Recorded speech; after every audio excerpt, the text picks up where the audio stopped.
สบายดีท่านผู้ชมทุกท่านวันนี้ครับพระเจ้าขออนุญาตใส่ภาษาหรือเนาะเป็นหรือผสมหรือประยุกต์ไหมข้าพเจ้าจะว่าขายฟาร์มกุ้งของข้าพเจ้าให้เบิ้งเนาะติดตามเบิ้งว่ามันจะเป็นอะไรนี่นี่เป็นบอของกุ้ง Red Japan สายพันธุ์แดงเนาะ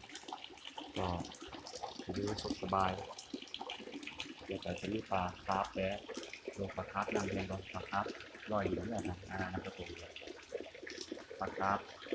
กำลังเลี้ยงทดลองอยู่ขั้นใดคนแล้วก็จะขยายออกอีกเป็นปลาสวยงามเนาะเอาสองว่าปลาเซตชีประมาณนั้นแหละปลาไฮโซบกมันเวียนทั้งกองเนาะรุดนำกลับเข้าไปกองเป็นน้ำสะอาดออกมาอีกถึงเก่าแล้วก็ลงซองบอต่อจากซองบอลงกับซองบออ่ะตอนนี้มาเบิ้งบอนี่บอนี่จะเป็นกุ้งกามแดงหรือว่าเขาห้องว่าภาษาอังกฤษเขาจะห้องว่า lobster น้ำจืดเนาะอันนี้ก็เป็นพ่อแม่พันธุ์คือกันกำลังอยู่จังสวยงามเดี๋ยวจะลองจับปูมันเบิ้งมีตัวได้อย่างเย็นเลยอันนี้ก็เลี้ยงไว้คือกันเนาะอันนี้ก็เลี้ยงไว้หมดทุกอย่างปลาดุกก็ใช่ปลาดุกนี่มีปลาดุกเด้นี่ปลาดุกนั่นนั่นนั่นนั่นนั่นนั่นนั่นน่ะเสียวเอาให้เนาะว่านี่ก็ยามเสียวแล้วก็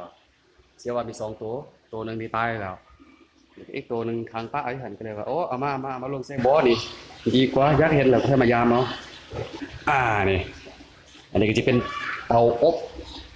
3 in 1 2 in 1เนาะเป็นทั้งปิงทั้งอบสองอย่างเลยตัวเดียวนี่ใครสนใจยักษ์ใดก็สั่งเข้ามาเลยเด้อเอาไปปิงไปอบเนาะเดี๋ยวนี้ยามหนาวนี่ใส่ปิงไฟก็ได้ก็จะเป็นเพื่อนคนทั่วไปหรือว่าอาหารรีสอร์ทโรงแรมนี่ยังได้หมดเนาะอาหารปิงอย่างอบมันดีได้เตายุกไม้นี่อันนี้ก็แปลงเองเนาะนี่อันนี้ก็กำลังลงพักสดครัวเนาะพักครัวเฮือนทั่วๆไปเพราะว่าจะเป็นต้นหอมต่างๆที่เราได้ใส่ครัวกินแหละกำลังลงอยู่กำลังขึ้นบัดนี้จะพามาเบิ่งขอกไก่ลอกไก่เหล่าไก่นี่ลงไก่หน่อยเยอะหน่อยนึงเนาะตัวหน่อย4ตัวใหญ่ขึ้นมา3ตัวอันนี้ก็เสียวเอาให้จริงๆบ่ได้เงินมันจะได้ยังติดหนีอยู่นี่อันนี้ก็ลองเลี้ยงเบิ่งแล้วก็ได้ผลดีอยู่ดีมีแห้งแข็งแรงดีเดี๋ยวจะเอาลงมาจะเอามาเข้าอีกตัวใหญ่นะพ่อแม่พันธุ์นี่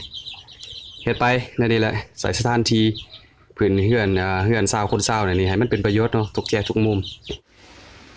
เอาล่ะมื้อนี้ก็จะมานำเสนอให้เพียงแค่เท่านี้ก่อน